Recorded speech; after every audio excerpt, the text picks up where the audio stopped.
Students, today I am going to explain you class 10th English worksheet number 10 and the date is 28 July 2020. Day is Tuesday. Our today's worksheet is related to a comprehension paragraph. इसमें बेटा आपको एक paragraph दिया गया है, आपको ये ध्यान से पढ़ना है। उसके बाद कुछ नीचे क्वेश्चंस दिए गए हैं, आपको इन क्वेश्चंस के आंसर्स इस पैराग्राफ में से ही देने हैं। तो बेटा पैराग्राफ पढ़ते हैं, क्या लिखा है इसमें। Resilience is a person's capacity to respond to pressure and the demands of daily life. Resilience क्या होता है बेटा। रेजिलियंस होता है रोग आदि से संभलने की शक्ति। इसका एग्जैक्ट मीनिंग है, अगर आपको कोई बीमारी हो गई है और आप उस बीमारी से लड़ रहे हैं और आप उससे संभलने की कोशिश कर रहे हैं, तो रेजिलियंस जो है वो एक व्यक्ति की ऐसी कैपेसिटी होती है जो उसको किसी मुसीबत से बाहर निकलने में उसकी हेल्प करती है। तो यहाँ पर रेजिलियंस का मतलब है एक ऐसे व्यक्ति की कैपेसिटी, उसकी योग्यता। किसकी योग्यता? जो डेली लाइफ है उसकी जो डिमांड्स हैं और जो प्रेशर्स हैं, जो उसकी लाइफ में डेली लाइफ में प्रॉब्लम्स हैं, वो जो चाहता है वो करना चाहता है, कई बार वो उसको मिल जाता है, कई बार नहीं मिलता है। बहुत सी प्रॉब्लम्स होती हैं हर व्यक्ति की डेली लाइफ में। तो व्यक्ति उस प्रॉब्लम्स की तरफ कैसे रिएक्शन करता है, कैसे रिस्पॉन्ड करता है, ये योग्यता कहलाती है resilience. Dictionary definitions include concepts like flexibility, durability, strength, speed of recovery and buoyancy। तो डिक्शनरी के अकॉर्डिंग रेजिलियंस का अलग अलग मीनिंग्स हैं, जैसे कि फ्लेक्सिबिलिटी लचीलापन, ड्यूरेबिलिटी सहनशीलता, स्ट्रेंथ आपकी शक्ति, स्पीड ऑफ रिकवरी किसी बीमारी से जब आप रिकवर होते हैं, आप ठीक होते हैं, बॉयंसी का मतलब होता है जब आप बहुत ज़्यादा किसी प्रॉब्लम में फंस गए और वहाँ से आप बाहर निकल गए, तो ये जो पावर होती है उसको हम कहते हैं buoyancy. Like building a muscles increasing your resilience takes time. अब बेटा अगर आपको कोई बीमारी हो गई, आप किसी बीमारी से पीड़ित हैं, उसके बाद आपको थोड़ा रिकवर होने में टाइम लगता है। मान लो आपको कोई चोट लग गई है तो उस चोट को ठीक होने में टाइम लगता है ना बेटा। तो ये जो हमारी लाइक बिल्डिंग अ मसल्स, मान लो हमारी कोई कहीं चोट लगी है और हमारी किसी मसल्स में कोई प्रॉब्लम आ गई है, तो उसको ठीक होने में टाइम लगता है। इंक्रीजिंग और रेजिलियंस, और आपकी जो ये योग्यता है रोगों से, बीमारियों से, किसी समस्याओं से लड़ने की जो आपकी ताकत है, इसको ताकत को इंक्रीज़ होने में, बढ़ने में टाइम लगता है। एकदम से वो ताकत आपके अंदर नहीं आती है। एंड इंटेंशनैलिटी, और ये मतलब आप सोचें कि मेरे अंदर ये ताकत आ जाए और आ जाए, ऐसा नहीं होता बेटा। आपको इसमें टाइम देना होता है, आपको अपना ध्यान रखना होता है, अपनी आपको मेंटल जो स्ट्रेंथ है उसको बढ़ाना होता है, अपनी फिज़िकल स्ट्रेंथ को बढ़ाना होता है, तब कहीं जाकर ये रेजिलेंस की कैपेसिटी आपके अंदर आती है। तो हर व्यक्ति के अंदर ये होती है, रोग प्रतिरोधक क्षमता। आप आजकल सुन भी रहे होंगे, जैसे कोरोना चल रहा है तो लोग कहते हैं आपकी जो इम्यूनिटी पावर है वो बढ़नी चाहिए। तो ये इम्यूनिटी पावर भी हमारा रेजिलियंस का ही एक हिस्सा है। अपनी आंतरिक शक्तियों को बढ़ाना, अपनी शारीरिक शक्तियों को बढ़ाना, ये जो योग्यताएं हैं ये आपकी रेजिलियंस कहलाती हैं। और इनको इंक्रीज़ कराने में, इनको बढ़ाने में टाइम तो लगता है। Focusing on your 4 core components. अब आपको क्या करना है, अपनी इस क्षमता को बढ़ाने के लिए 4 कंपोनेंट्स, इसके कुछ पार्ट्स हैं, आपको उस पर ध्यान देना है, फोकस करना है। Connection, wellness, healthy thinking and meaning. आपको क्या करना है, कनेक्शंस। आपको अपने कनेक्शंस, अपने रिलेशंस को बहुत अच्छा रखना है। वेलनेस, बहुत अच्छा सोचना है अपने बारे में भी और दूसरों के बारे में भी। हेल्दी थिंकिंग, आपकी जो थिंकिंग है, आपकी सोच है, वो बिल्कुल हेल्दी होनी चाहिए। स्वस्थ सोच मतलब अच्छी सोच होनी चाहिए। और आपका जो मीनिंग है, आप दूसरों के लिए क्या सोच रहे हैं, उसका मीनिंग भी बहुत अच्छा होना चाहिए। ओवरऑल हम कह सकते हैं कि जब हम दूसरों के लिए अच्छा सोचते हैं तो हमारे लिए भी अच्छा ही होगा। तो हमेशा पॉजिटिव रहिए। Can empower you to withstand and learn from difficult and traumatic experience. तो बेटा जब ये आपके अंदर शक्तियाँ आती हैं, आप अच्छा सा हेल्दी थिंकिंग होगी आपकी, तो आप क्या होगा आपके अंदर, एम्पावर मतलब आप बिल्कुल सशक्त हो जाएंगे, विद स्ट्रेंथ, लड़ने के लिए, खड़े होने के लिए, किससे, difficult and the traumatic experience. Traumatic का मतलब होता है चिंता, जो ऐसी कोई बातें जो आपको टेंशन में दे देती हैं, कोई भी समस्या, कोई भी प्रॉब्लम जिसकी आप चिंता कर लेते हैं, या कोई भी डिफ़िकल्ट सिचुएशन आपकी लाइफ में आती है, तो इनके अगेंस्ट लड़ने के लिए आपको ये चीज़ें ज़रूरी होती हैं। तो कौन कौन से कंपोनेंट्स हैं जिस पर आपको फोकस करना है, connection, wellness, healthy thinking and meaning. To increase your capacity for resilience, we may use these strategies. और हम इन स्ट्रेटजीज़ को यूज़ कर सकते हैं अपनी लाइफ में अपनी रेजिलियंस पावर को बढ़ाने के लिए। You may build your connections and the prioritize relationships by serving your family. आप अपने connections को, अपने relations को कैसे बढ़ा सकते हैं, प्रायोरिटाइज का मतलब होता है अहमियत देना। जब आप अहमियत देंगे किसको, रिलेशनशिप्स, आपके जो संबंध हैं अपने फ्रेंड से, अपनी फैमिली से, तो जब आप उन रिलेशनशिप्स को अहमियत दोगे, उनको इम्पोर्टेंस दोगे और अपनी फैमिली को सर्व करोगे, अपने फैमिली की, अपने परिवार की सेवा करोगे, तब क्या होगा, तब आपकी कैपेसिटी ऑफ रेजिलियंस इंक्रीज हो जाएगी। Building confidence in your own ability, आपको अपनी जो क्षमताएं हैं, आपकी जो योग्यताएं हैं, आपको अपने ऊपर विश्वास होना चाहिए, आत्मविश्वास जिसको हम कहते हैं, सेल्फ कॉन्फिडेंस। आपको आत्मविश्वास को बनाना है अपने अंदर, उसको इम्प्रूव करना है, डेवलप करना है। Self esteem plays an important role in dealing with and recovering from stress. Self esteem, जब आपका आत्मसम्मान, आपकी अपनी अंदर की जो शक्ति है, आपकी आंतरिक पावर है, वो जो है आपका बहुत इम्पॉर्टेंट रोल प्ले करती है किस चीज़ में, dealing with and recovery from the stress. कोई भी आपकी लाइफ में स्ट्रेस है, किसी बीमारी से रिलेटेड, या कोई भी प्रॉब्लम है, कोई भी टेंशन है, आपको कोई बात परेशान कर रही है, तो अगर आप उस स्ट्रेस से रिकवर होना चाहते हैं तो आपका आत्मविश्वास और आपका आत्मसम्मान आपके लिए बहुत इम्पॉर्टेंट रोल प्ले करता है, ये आपकी हेल्प करता है। Another step is to foster wellness and taking care of your body. तो फॉस्टर का मतलब होता है विचारों को प्रोत्साहित करना। तो दूसरा स्टेप क्या है, पहला स्टेप तो आपको क्या बताया, स्ट्रेटेजीज कौन कौन सी हैं। पहला स्टेप है कि आपको अपना आत्मसम्मान बढ़ाना है, आपको अपना सेल्फ कॉन्फिडेंस बढ़ाना है। उसके अलावा क्या करना है, आपको फॉस्टर, प्रोत्साहित करना है, taking care of your body, wellness, अपनी बॉडी का ध्यान रखना है, अपने शरीर के लिए क्या अच्छा है उसकी अच्छाई का ध्यान रखना है, क्या खाना है क्या नहीं खाना है, हेल्दी डाइट रखनी है, एक्सरसाइज करनी है, हमें अच्छा सोचना है, हमें भगवान को याद करना है, हमें प्रेयर करनी है, हमें अपनी स्टडी करनी है। तो ये सारी जो चीज़ें हैं ये आपकी बॉडी एंड माइंड से रिलेटेड हैं, तो आप अपनी बॉडी की केयर करेंगे।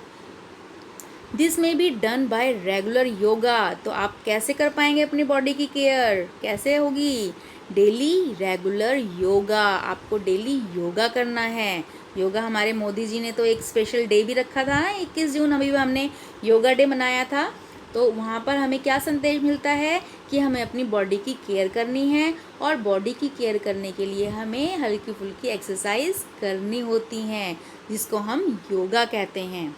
माइंडफुलनेस और द राइटिंग डायरीज और जर्नल्स। माइंडफुलनेस की एक्टिविटीज़ भी आपकी क्लासेस में चल रही है ना बेटा।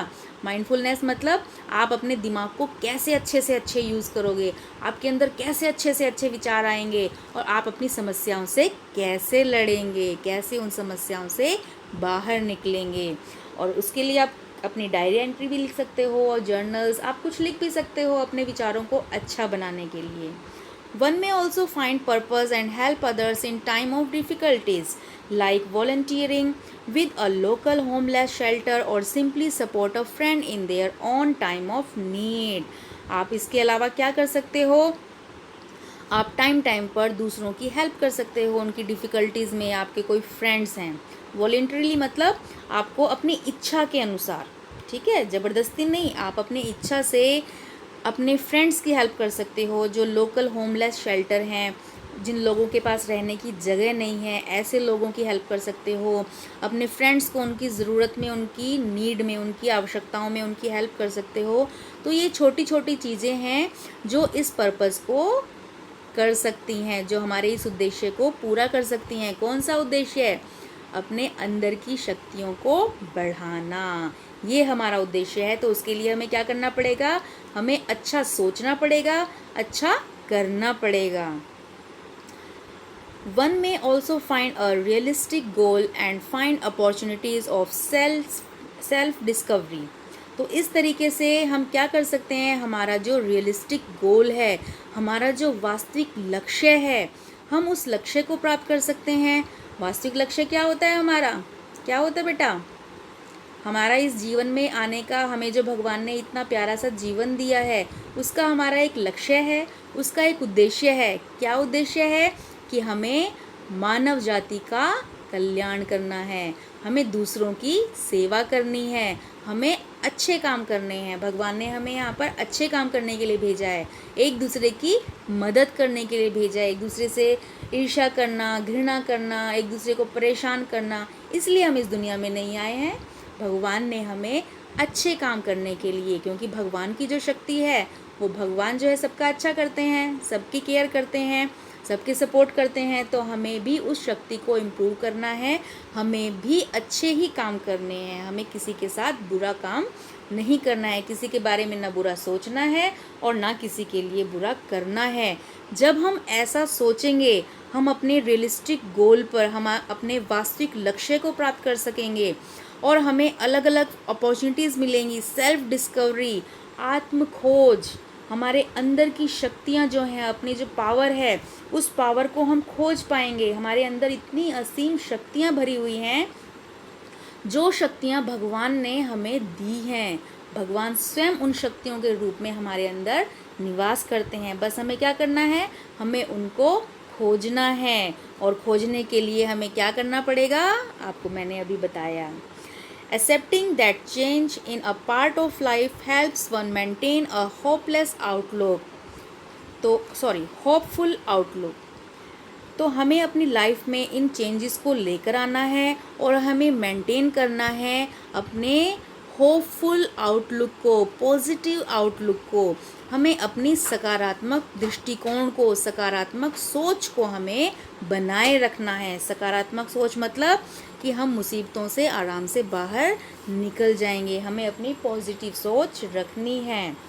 फाइनली, अंत में, seek help when you need, it is crucial in building your resilience. तो हमें क्या करना है? जब हम ये सब काम करेंगे तो हम क्या कर पाएंगे? हमारी जो रेजिलियंस कैपेसिटी है, capacity to respond pressure and the demand of daily life, हम उसको अच्छे से बना पाएंगे। हम उस शक्ति को, आंतरिक शक्ति को हम डेवलप कर पाएंगे, विकसित कर पाएंगे, ताकि क्रूशियल प्रॉब्लम से, मुसीबतों से हम अच्छे से लड़ सकें, उनसे हम सामना कर सकें।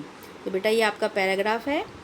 अब इससे रिलेटेड हम क्वेश्चंस करेंगे। What is resilience? तो मैं आपको दिखाती हूँ व्हाट इज़ रेजिलियंस। मैंने आपको मार्क करके दिखाया है। देखो फर्स्ट लाइन है आपकी, resilience is the person's capacity to respond to pressure and the demand of daily life. ये आपका आंसर हो गया। आपका नेक्स्ट क्वेश्चन है,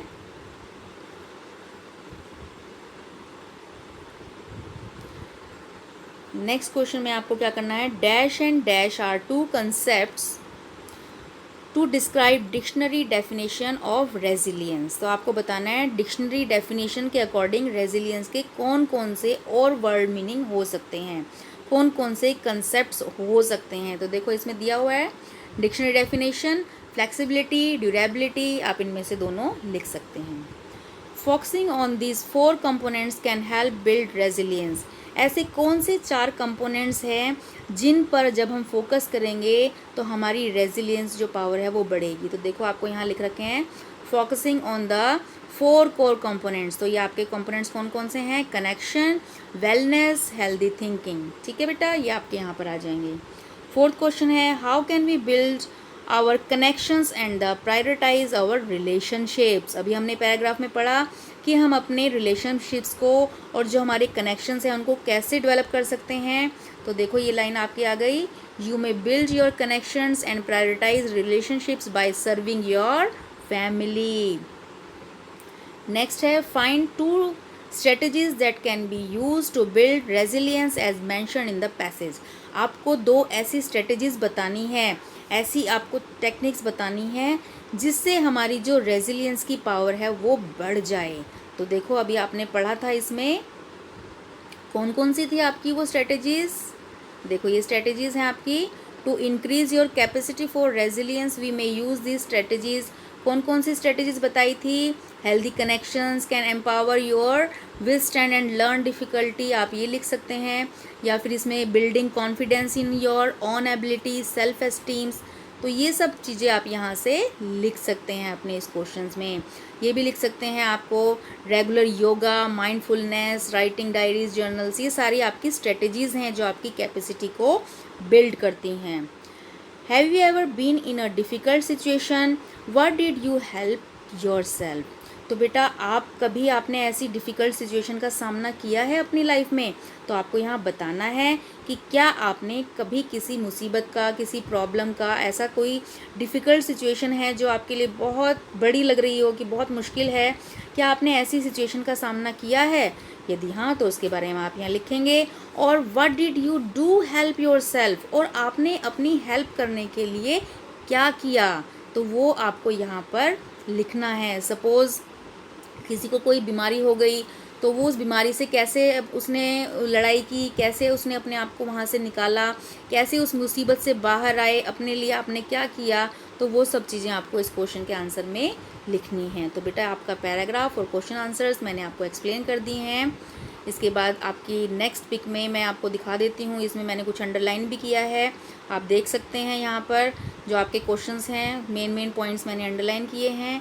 इसके अलावा मैंने आपको वर्ड मीनिंग्स भी दिए हैं, आप इन वर्ड मीनिंग्स को देख सकते हैं, इनको आप अच्छे से लर्न कीजिए और अपने पैराग्राफ को, अपने पैसेज को जल्दी से कंप्लीट कीजिए। ओके बेटा, thank you very much for watching my video.